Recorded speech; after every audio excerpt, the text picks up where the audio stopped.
उनकी शक्ति जो, अब शक्तिमान में कोई ताकत ना हो, शक्ति ना हो, पावर ना हो, ऊर्जा ना हो, फिर किस काम का वो शक्तिमान।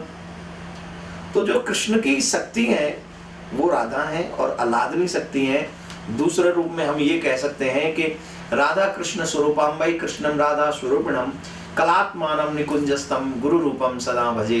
राधा और कृष्ण को कभी अलग अलग नहीं समझना चाहिए, वो एक ही रूप में है और वो एक ही है। एक में से बहुत बहुत, एक में से दो क्यों हुए? बोले संसार को प्रेम का अर्थ समझाने के लिए हुए। ये संसार में ये जो लौकिक प्रेम मिलता है आजकल, देख रहे हैं ना आप, एक दूसरे से, लड़का लड़की एक दूसरे से प्यार करते हैं, और लड़का नहीं माने, लड़की नहीं माने तो तेजाब फेंक देते हैं, फिर उसे बदनाम करते हैं, फिर उसे ऐसा करते हैं। ये क्या है? ये प्रेम है? प्रेम नहीं है, ये तो गंदगी है। प्रेम किसको कहते हैं? वो सिखाने के लिए एक में से दो हुए श्री कृष्ण। श्री कृष्ण 100 साल के लिए सर्वेश्वरी श्री राधा से अलग हुए, और राधा रानी ने कभी FIR करवाई क्या जाके कृष्ण के विरुद्ध? राधा रानी ने कभी उनके अगेंस्ट जाके वो मोर्चा निकाला क्या? नहीं निकाला, बल्कि ये कहा, हे कृष्ण आप जाओ, धर्म की स्थापना करो, आपके धर्म की स्थापना करने में हम आपके साथ हैं, एक भी दिन हम आपको डिस्टर्ब नहीं करेंगे। और राधा रानी ने 100 साल तक कृष्ण के वियोग में यहाँ रोना स्वीकार किया, लेकिन द्वारका या मथुरा जाकर एक भी दिन मिलना उन्होंने स्वीकार नहीं किया। जानते हो क्यों? क्योंकि इसी को कहते हैं दिव्य प्रेम, अलौकिक प्रेम, अनुपम प्रेम, अनुपम माधुरी जोड़ी हमारे श्याम श्यामा की। तो इस चीज को हम लोग रसिकों के साथ में बैठेंगे तो समझ में आएगा। इस संसार में हीरो हीरोइन की फिल्में देखने वाली बातें जब हम लोग देखते हैं तो फिर राधा रानी का अस्तित्व हमारी नजर में और हमारी समझ में नहीं आ सकता। उनके अस्तित्व को समझना है तो किन्हीं रसिक जनों के साथ में बैठो, उनसे चर्चा करो, उनसे कुछ पाने की इच्छा करो, तब पता चलेगा कि राधा रानी के साथ भगवान श्री कृष्ण का मंदिर क्यों है। हाँ, कृपा करेंगे ठाकुर जी तभी आपको वो संग भी मिलेगा, उससे पहले तो रसिकों का संग ही नहीं मिल सकता। महाराज श्री, एक क्वेश्चन है, हमारे श्री भव्य जी हैं जिनको आप भली भांति जानते भी हैं, उन्होंने एक क्वेश्चन लिखा है, जीवन जीने की सबसे सरल विधि पूज्य महाराज श्री बताएं। भव्य जी नमस्कार, इतनी दूर से आप मैसेज कर रहे हो, बड़ा अच्छा लगा। एक बात बताएंगे, आप सब जानते हो आपके ऊपर संतों की बड़ी कृपा है, आप संतों के साथ आना जाना आपका लगा रहता है, और आप वाकई बहुत अच्छे व्यक्ति हैं, और क्योंकि संतों का सानिध्य आपको प्राप्त है, आपको पता है कि संतों की कृपा कैसे प्राप्त की जाती है, और आपने बहुत जगह से सीख भी लिया है। सरल विधि जीवन को सफल करने की सरल विधि है, अपने काम में कोई बेईमानी ना हो, अपने द्वारा किसी को हर्ट न किया जाए, और ऑलवेज 2 चीजें याद रखें, नारायण 2 को भूल मत, पहले श्री भगवान और एक मृत्यु। अगर हम इन दोनों को याद रखें कि एक चीज ये कंफर्म याद रखें, मुझे मरना है, दूसरी चीज ये याद रखें, मुझे मरना है तो जाना कहाँ है कि मुझे नारायण के पास जाना, उसी ने मुझे इस दुनिया में भेजा है, उसी के पास मुझे जाना है। 2 चीजें याद रखनी, नारायण और मृत्यु। करना क्या है? बोले अपने कर्म के साथ ईमानदारी से करें, जो भी हो आपका, जो भी कर्म हो। सदन कसाई का काम क्या था? मांस बेचना था उसका काम, और किससे बेचता था? शालिग्राम से मांस बेचता था। लेकिन परमात्मा के परम भक्त थे, भगवान उनके यहाँ आकर भोजन प्रसाद पाते थे जो सदन कसाई थे। क्यों? क्योंकि सदन कसाई ने अपने काम में कोई बेईमानी नहीं करी। दूसरे, सदन कसाई को भगवान मिले उनके कर्म की, जिसको कहते हैं ना वर्क इज वर्शिप। हमें पता है कि वर्क इज वर्शिप, बट आजकल उस वर्क में चीटिंग घुस गया है बहुत ज्यादा, उसमें झूठ घुस गया है, उसमें स्वार्थ घुस गया है, उसमें नफरत भी घुस गया है। ये बहुत बड़ा प्रॉब्लम का काम है। तो वर्क को करें, अपने जो काम है उसको ईमानदारी से करें, दूसरा किसी को हर्ट मत करिए।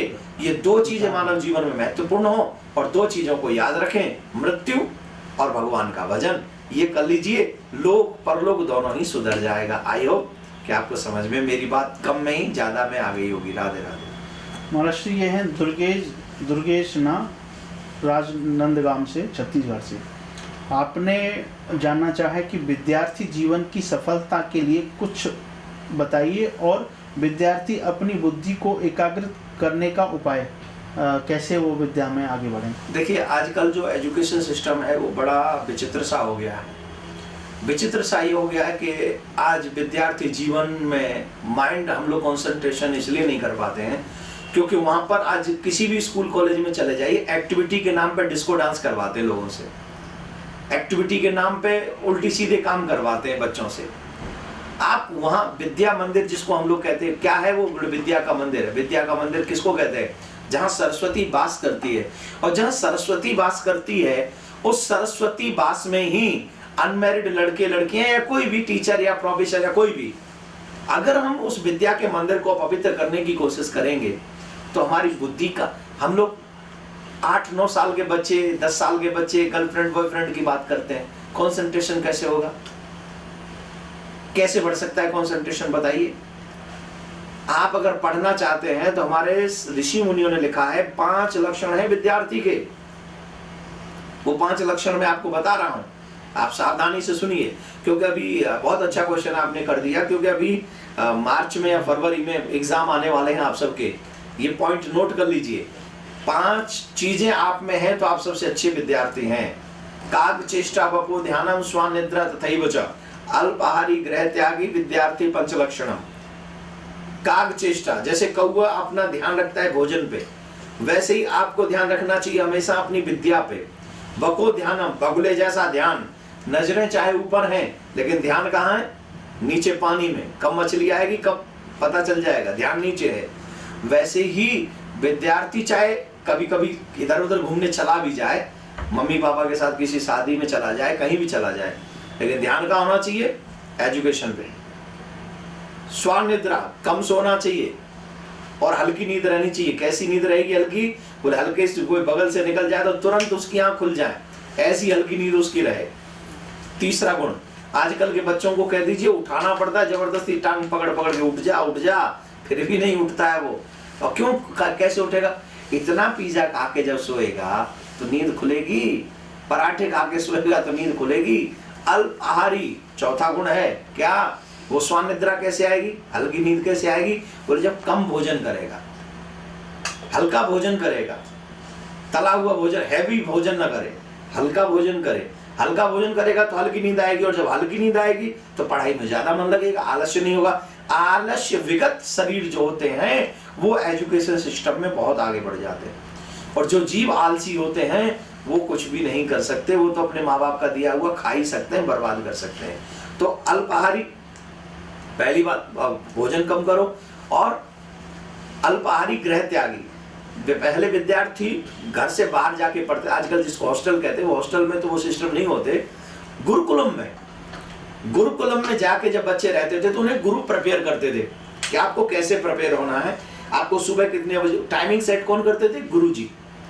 आपको कितने बजे उठना है, कितने बजे पूजा करनी है, कितने बजे पढ़ना है, कितने बजे सोना है, कितने बजे भोजन करना है, क्या भोजन करना है, ये माँ बाप डिसाइड नहीं करते थे, ये गुरुजन डिसाइड करते थे। और उस समय के पढ़े हुए बच्चे तब माँ बाप की सेवा करते थे।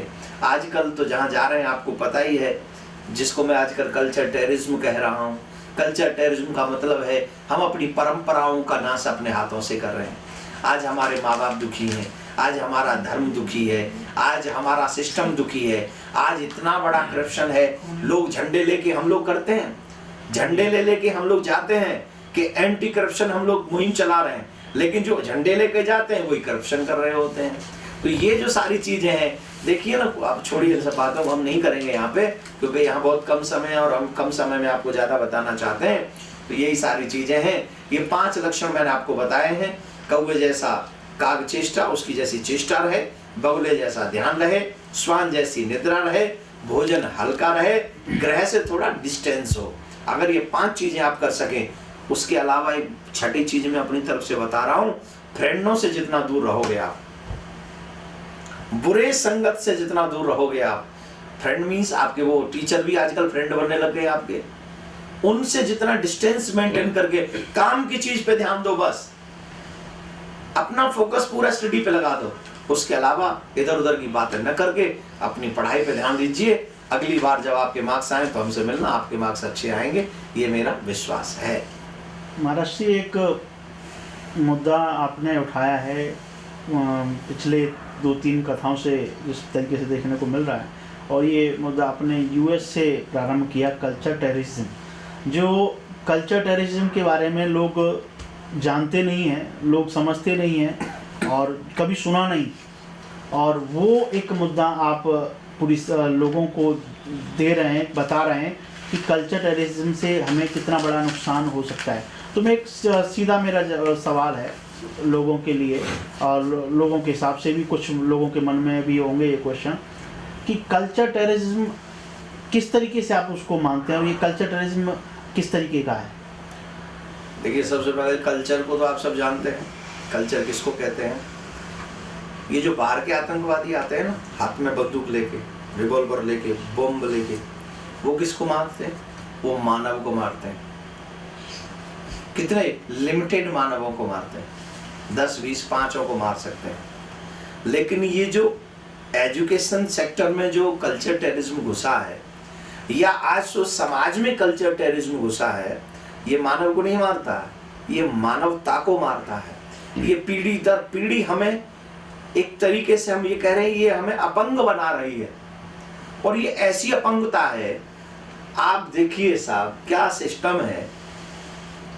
हिंदू धर्म में पैदा हुए बच्चे, सनातन धर्म के अनुयायी, जिनके घरों में नित्य भगवान के नाम की आरती, मंगलाचरण और पूजा पाठ, वेद मंत्र उच्चारण, रामायण होती थी, वो बच्चे जब भगवान के सामने जाते हैं तो वो उनका प्रणाम करने का स्टाइल है ऐसे ऐसे। What is this? ये क्या है? आप किस धर्म में पैदा हुए? कौन सा कल्चर है आपका? कल्चर किसको कहते हैं? हमारी सभ्यता ही ना, हमारी सामाजिक जिम्मेदारी ना। आज हमारे माँ बाप हमसे खुश नहीं। हमारे माँ बाप क्यों खुश नहीं? क्योंकि हमें वो संस्कार नहीं। संस्कार चीज को मिटा दिया गया। और वो चाहे वो स्कूलों में जाके, स्कूलों में गए तो क्या किया? बच्चों को कह दिया कि आप कलावा नहीं बांधोगे, आप कंठी नहीं पहनोगे, आप तिलक नहीं लगाओगे।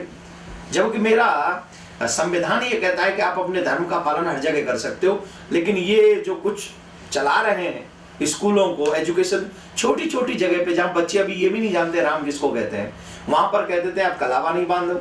और अगर आप मेहंदी लगा के आ गए तो उसे आप पत्थर से रगड़ना पड़ेगा। उसे पता ही नहीं राम कौन है, उसे पता ही नहीं कृष्ण कौन है। और माँ बाप इस चक्कर में खुश हैं, मेरा बेटा तो इंग्लिश पढ़ के आएगा, मेरा बेटा इंग्लिश। अरे माँ बाप ने पैसा भी दिया, बच्चा भी दिया, और बच्चा वहां से क्या बन के लौटा ये हम सबको समझ में बाद में आया, तब तक बहुत देर हो गई।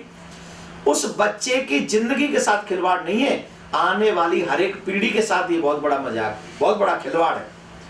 इसको मैं कहता हूं कल्चर टेररिज्म। इस कल्चर टेररिज्म से माँ बाप दुखी हैं, देश दुखी है, समाज दुखी है। आज हम कहते हैं चोरी बढ़ गई, आज हम कहते हैं रेप बढ़ गए, आज हम कहते हैं अरे साहब अब तो कोई ईमानदारी नहीं है।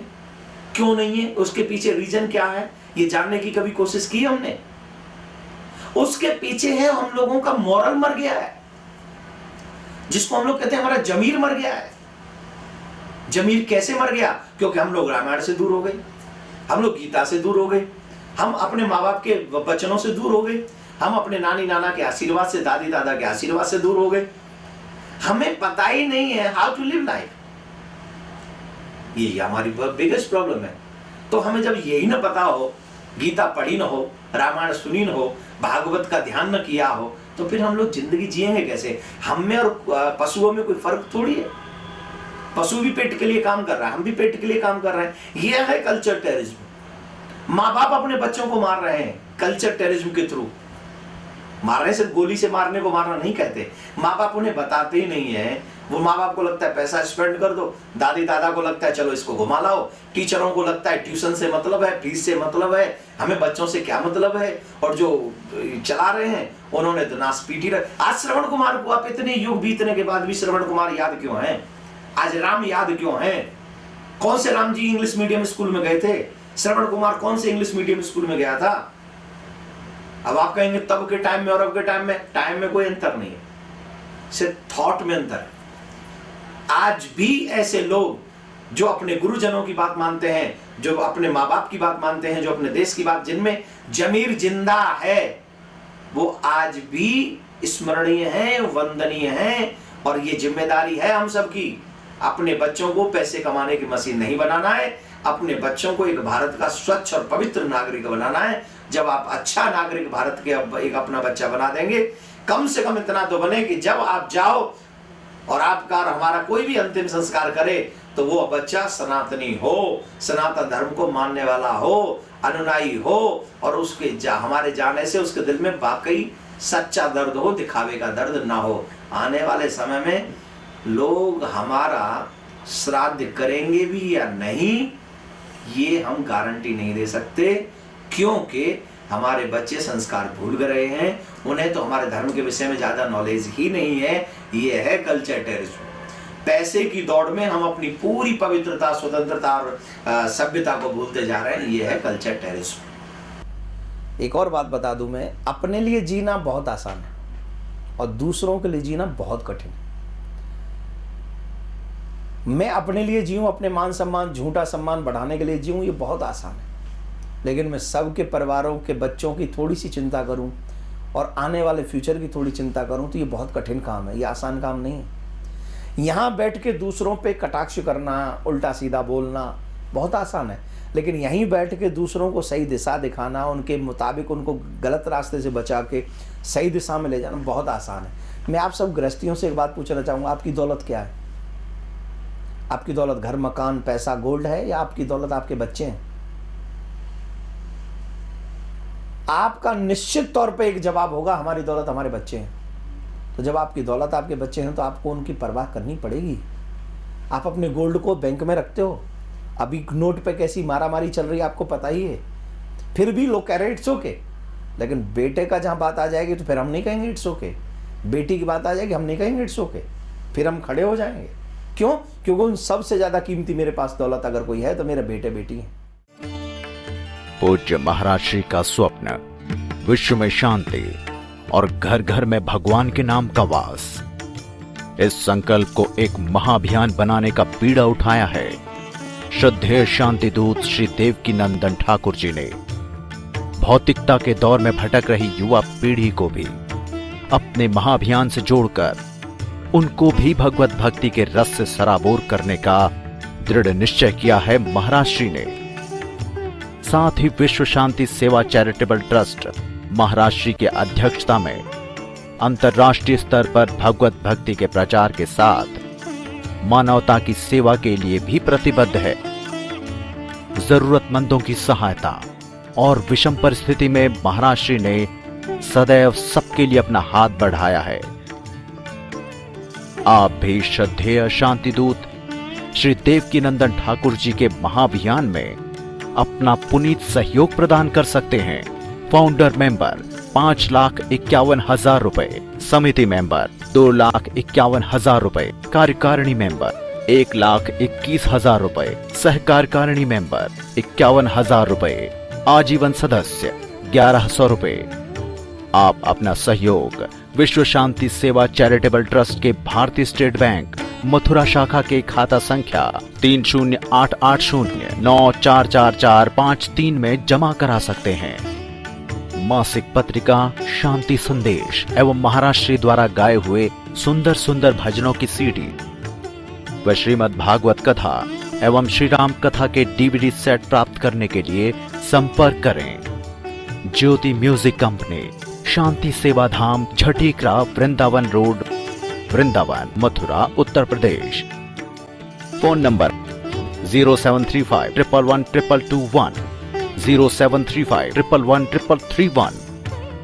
दिल्ली कार्यालय C5/90, first floor, sector 6, Rohini, New Delhi 110085। Phone number 01147564008। Mobile 9212210143।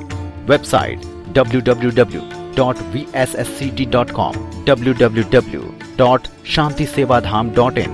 Email info@vssct.com। Twitter DN/ठाकुर/G। Facebook Devki Nandan Thakur ji, VSSCT।